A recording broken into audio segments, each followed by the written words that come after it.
우리 옆에 분과 인사하겠습니다. 말씀을 듣고 행하는 성도가 됩시다. 아멘. 걸어다니는 성경이 됩시다. 아멘. 좋습니다. 오후 예배 나오신 여러분 모두와 또 온라인으로 예배 드리시는 모두에게 또 주님의 은혜와 사랑으로 또 축복하고 또 사랑의 인사를 나눕니다. 우리가 인사를 나눴던 것처럼 말씀을 듣고 행하고 또 무엇보다도 반석 위에 집을 짓는 자처럼 또 든든히 서갈 수 있는 우리의 모든 삶이 될 수 있기를 간절히 소망합니다. 오늘은 사무엘상 20장 17절에서 23절까지 본문을 통해서 살리는 화살이라는 제목으로 함께 말씀을 나누고자 합니다. 화살은 전쟁 도구이자 사냥 도구입니다. 사람을 향해 쏘면 전쟁 도구가 되는 것이고 짐승을 향해 쏘면 사냥의 도구가 되는 것이죠. 그런데 이 모두는 생명을 죽이거나 적어도 부상을 입히는 데 사용됩니다. 반면 화살의 또 다른 용도가 있는데요. 그것은 바로 신호를 보내는 그런 역할을 한다라는 것입니다. 화살에 편지를 꽂아서 상대방에게 위급한 상황을 알리기도 하고 경고하기도 하는 것이죠. 이것은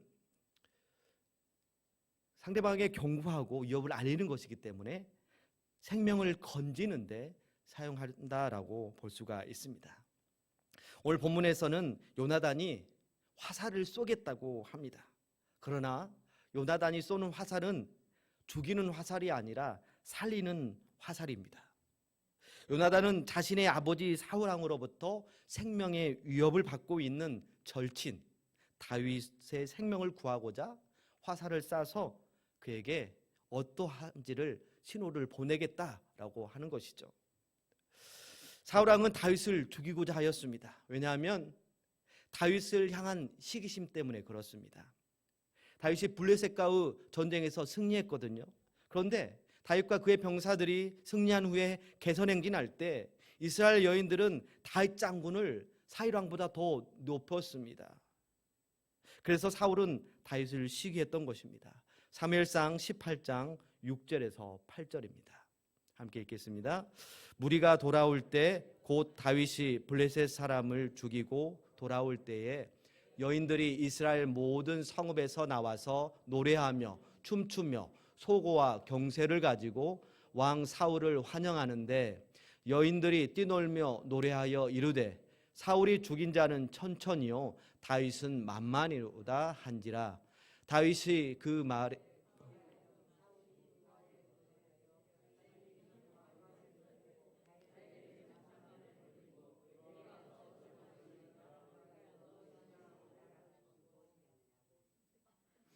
아멘.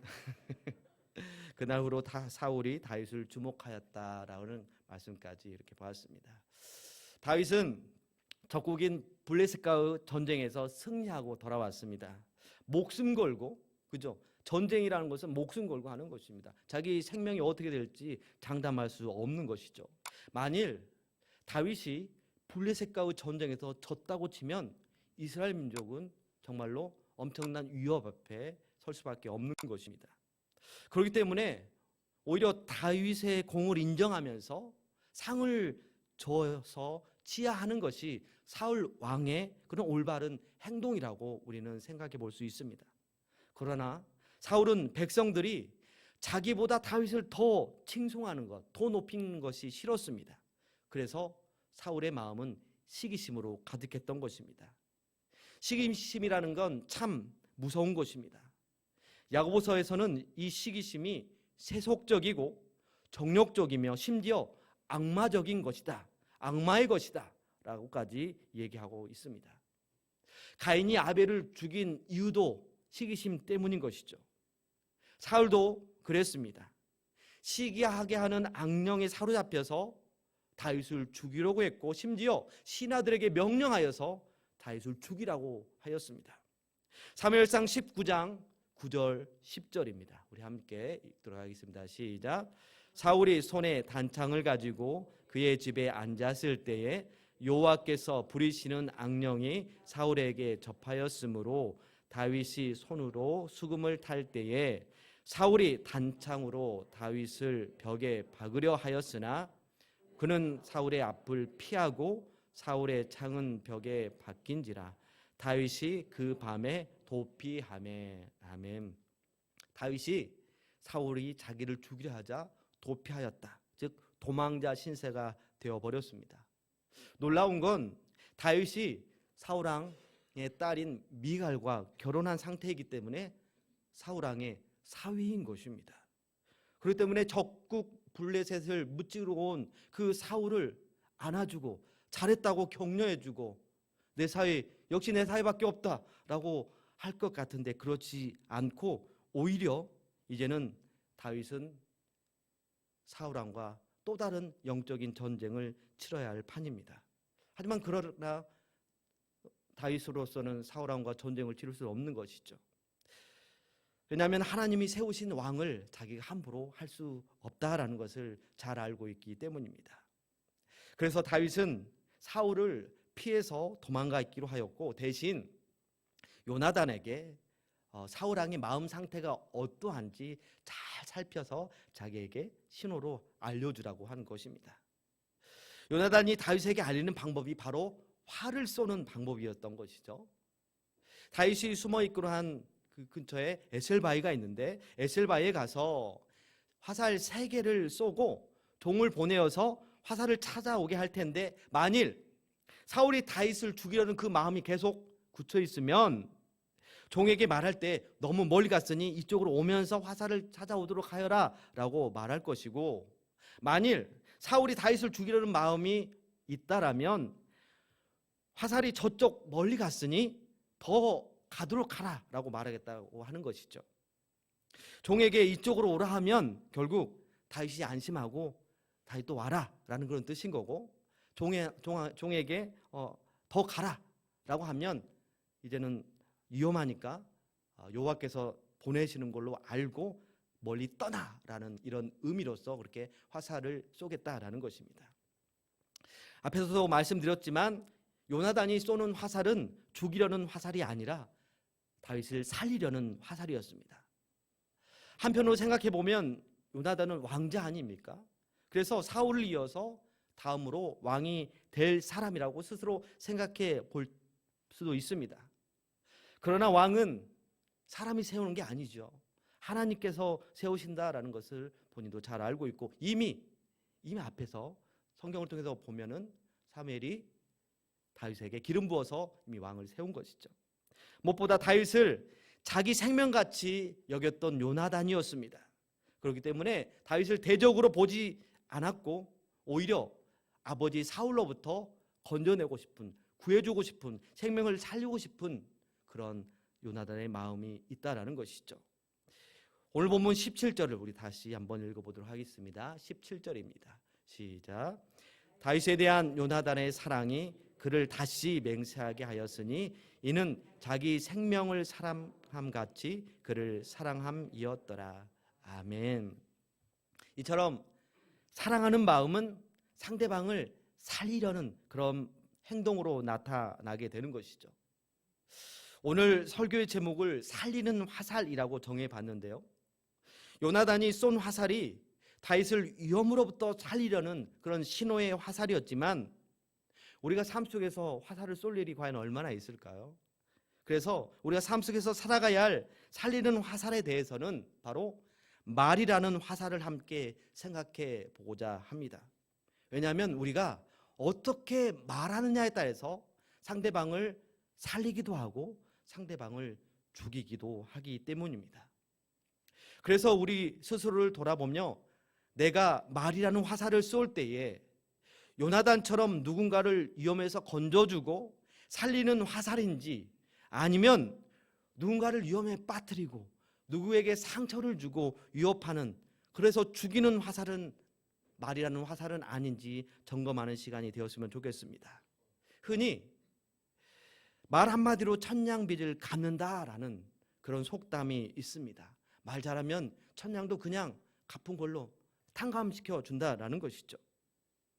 그만큼 말 잘하면 자신에게 큰 유익을 줄 뿐만 아니라 상대방에게 좋은 영향도 끼치게 되어 있습니다.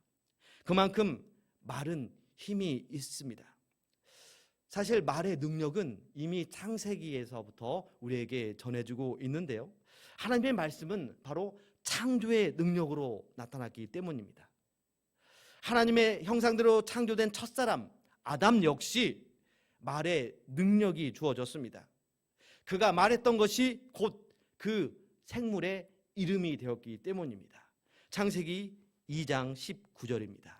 함께 읽도록 하겠습니다.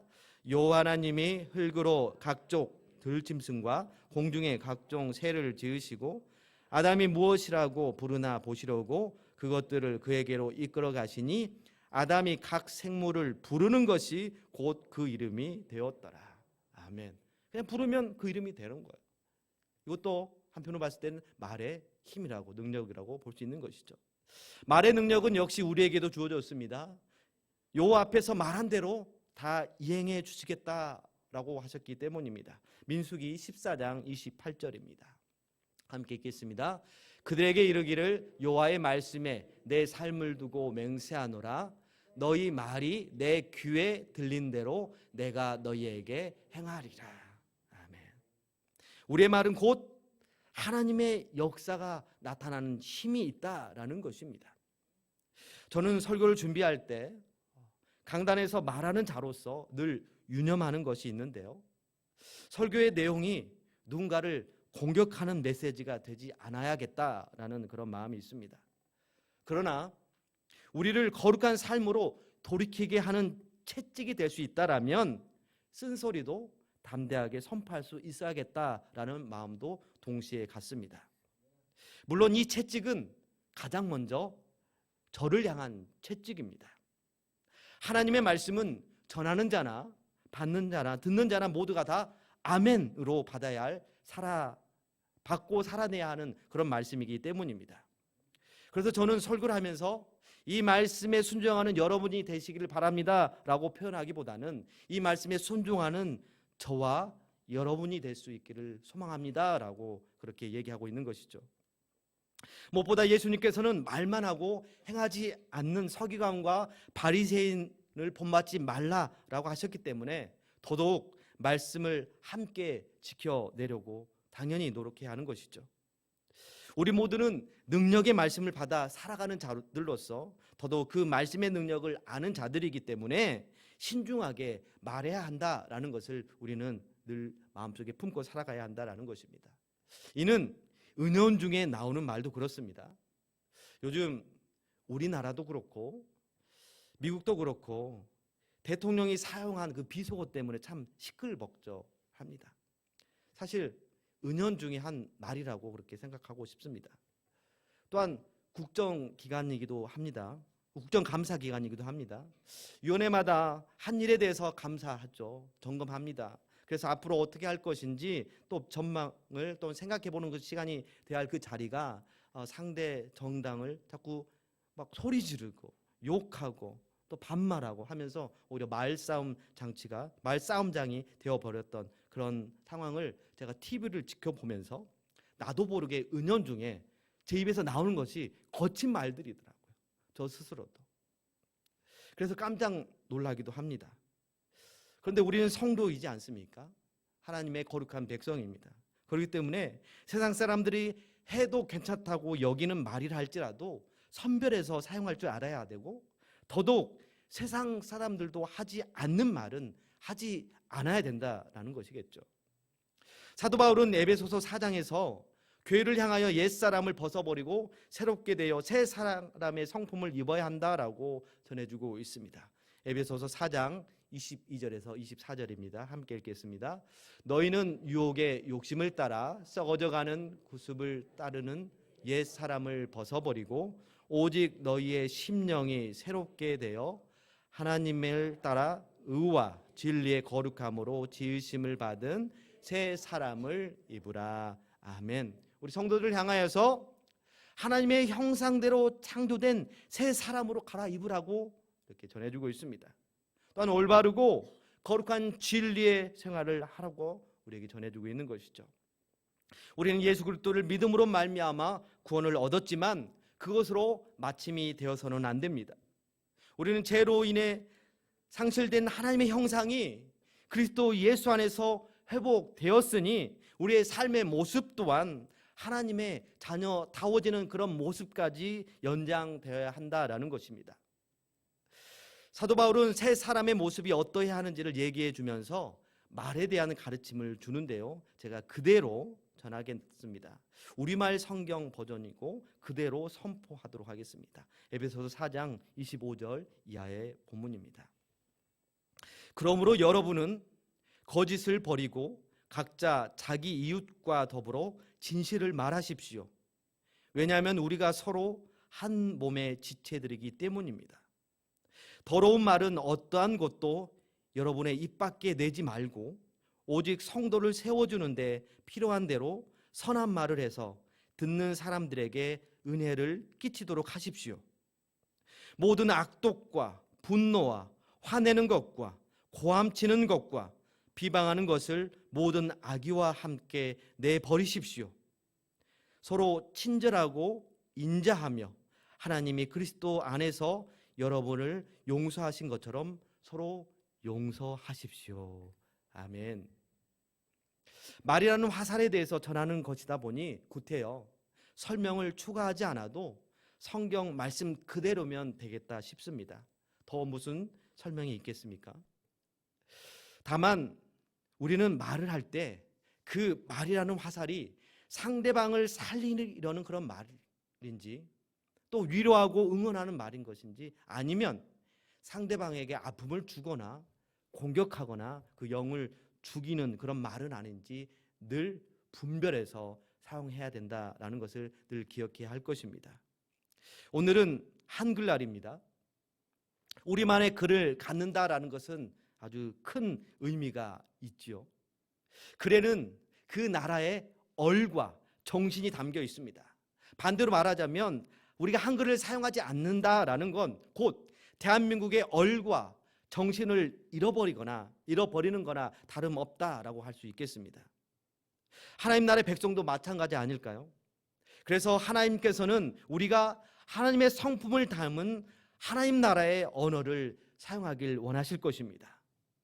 우리 하나님은 생명의 하나님이시기 때문에 생명의 언어, 생명을 살리는 언어를 사용하길 원하실 것입니다. 무엇보다 구원의 이름, 살리는 이름 예수 그리스도를 담은 말이 되어야 할 것입니다. 예수 십자가가 죄와 허물로 인해서 영죽을 나를 살렸습니다. 그렇다면 우리가 십자가적 언어를 사용하면 좋겠습니다. 주님은 우리를 사랑하셨기 때문에 십자가를 지셨습니다. 그렇다면 우리도 사랑의 언어를 사용해야 한다라는 것입니다. 우리 옆 사람에게 사랑의 언어를 나눕시다. 인사하겠습니다. 주님의 사랑으로 사랑합니다. 제가 더 사랑하겠습니다. 또 우리는 십자가의 보혈로 용서함을 받았습니다. 그렇다면 우리도 용서의 언어를 사용해야 한다라는 것이죠. 또 다시 인사하겠습니다. 용서하며 삽시다. 십자가에서 우리 주님께서 희생하심으로 우리는 나음을 입게 되었습니다. 그러므로 우리도 희생과 섬김의 언어를 사용해야 할 것입니다. 다시 한번 인사하겠습니다. 제가 섬기겠습니다. 제가 봉사하겠습니다. 서로 위해주며 삽시다. 아멘. 주님은 십자가에서 죽기까지 낮아지셨습니다. 그렇다면 우리도 낮아짐과 겸손의 언어를 사용해야겠습니다. 우리 다시 한번 인사하겠습니다. 당신이 최고입니다. 언제나 응원합니다. 네. 이 밖에도 우리가 기도함으로 성령님의 인도하심을 받으면 우리가 마땅히 사용해야 할 거룩한 말을 성령님께서 떠올리게 하실 것입니다. 우리가 살리는 말을 하도록 우리를 도와줄 줄로 믿습니다. 그래서 말이라는 화살을 쏴서 상대방을 살리기도 하고 또 상대방에게 소망을 주며 나아가 그 화살을 통해서 예수께 나아오도록 하는 생명을 살리는 역사도 나타나게 될 줄로 믿습니다. 그러므로 우리가 주님의 영을 우리 품에 모셨으니 주님처럼 사랑의 말을 아끼지 말아야 할 것입니다. 용서의 말을 아끼지 말아야 할 것입니다. 혹 부족한 것이 보이고 잘못된 점이 보이면 안타까워하면서 위에서 기도해주는 그런 관계가 되어야 할 것입니다. 칭찬하고 격려하는 말을 아끼지 말고 위로하며 소망을 주는 말을 아끼지 않았으면 좋겠습니다. 무엇보다도 하나님의 말씀을 마음에 채워 우리의 입술로 흘러보낼 수 있었으면 좋겠습니다. 살리는 말이라는 화살을 쏴서 앞으로 우리의 삶 가운데 언제나 하나님 나라를 세워나가며 하나님께서 보시기에 좋은 하나님의 자녀가 되는 저와 여러분 모두가 될 수 있기를, 그래서 우리의 삶의 자리에서 언제나 생명의 꽃을 피워갈 수 있는 저와 여러분이 될 수 있기를 간절히 소망합니다. 함께 기도하시겠습니다. 거룩하신 하나님, 우리의 혀가 사탄의 놀잇감이 되지 않도록 거룩한 하나님의 말씀으로 채워 주시옵소서. 예수님처럼 사랑하고 용서하는 입술이 되고 주님의 마음으로 이웃을 위로하고 격려하는 입술이 되게 하여 주시옵소서. 하나님을 찬양하는 입술이 되고 하나님과 대화하는 기도의 입술이 되게 하여 주옵소서. 무엇보다 말씀을 읽는 입이 되고 진리이신 예수 그리스도를 전하는 입술이 되게 하여 주시옵소서. 그리하여 주변에 죽어가는 영혼들을 살리고 하나님의 영광을 드러내는 우리 여수 성은교회가 될 수 있도록 인도하여 주시옵소서. 우리 주 예수 그리스도의 이름으로 간절히 기도하옵나이다.